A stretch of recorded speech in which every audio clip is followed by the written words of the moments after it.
Strategy is about the big picture. It involves positioning and long-term planning, right? Tactics, on the other hand, are very detailed and specific. In a specific battle, for example, what methods I would use, say, whether to use grenades to defeat the opponent, or maybe using a group of inferior horses to lose the first round, then using superior ones to beat their best. These are the kinds of specific tactics. It refers to the specifics in the process of doing something or in a given game. Strategy, however, is the big plan, the overall direction. So tactics serve the strategy.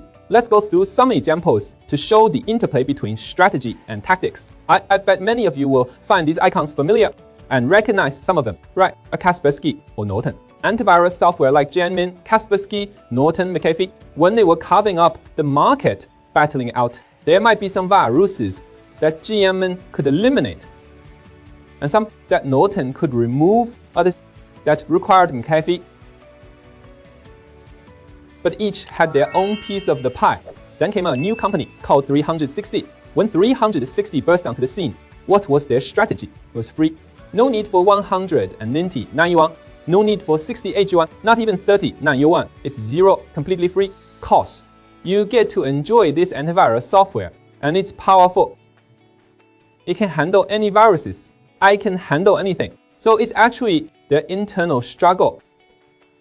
Just a tactical back and forth. But looking at the bigger picture, but 360 operates on a higher level. It doesn't bother with defining itself merely as antivirus software, but sees antivirus as a gateway for traffic. It's all about traffic. You know, it's like that saying, pluck the goose that flies by. You see, as long as there's traffic, something will definitely stick. When there's a lot of traffic, you can run ads, and when there's enough traffic, you can sell things through it. So it creates many opportunities. 360 took a completely different approach. They took the strategic high ground, reshuffling the antivirus software market to do all of that. And actually, when we're doing something, it's generally required that the strategy stays consistent. Just think, like in our own lives, many of you do this with your own kids.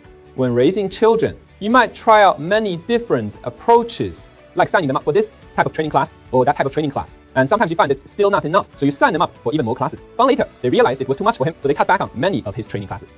Then they found it wasn't working again, so they signed him up for more classes. You'll find that as you go through this process, each time you add and remove classes, it seems like you're just going back and forth, but you'll find that your goal hasn't changed.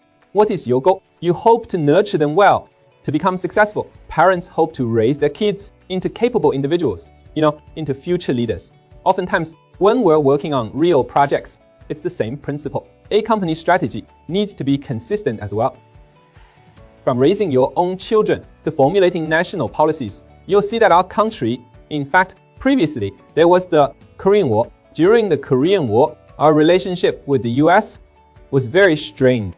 And then in 1979, when President Nixon visited China, at that time, our relations with them had already improved. Then in the 1990s, there was referring to the US bombing of the Chinese embassy in Yugoslavia, this incident. After this incident, our relationship with them became very strained again because they were provoking us. Our situation at the time was that we strongly condemned it, but we didn't take a very tough stance. And now they've initiated more, take the trade war, for example, and similar issues. In recent times, you'll notice that China's foreign policy has become much more assertive. Seemingly, there have been many changes, but it's actually consistent. Our national goals, as our political textbooks state, have been clearly defined. Stable development, develop a socialist country with Chinese characteristics, achieve the great rejuvenation of the Chinese nation.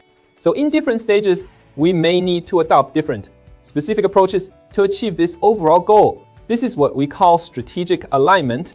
If what you're doing goes against the overall goal, then you're going in the wrong direction. You won't be able to reach the ultimate grand vision. Isn't that right? This applies to countries as well. It's the same for individuals and families, and for businesses too. A company, you might have multiple production lines, a variety of products, and various resources to manage and allocate. So how can you ensure your business stays sustainable, profitable this year and the next, and even the year after next? To still be around 5 years from now, you will need to have strategic goals set. Now, this might all sound very complex. In fact, one day, when you're in charge, you'll definitely need to consider all of this.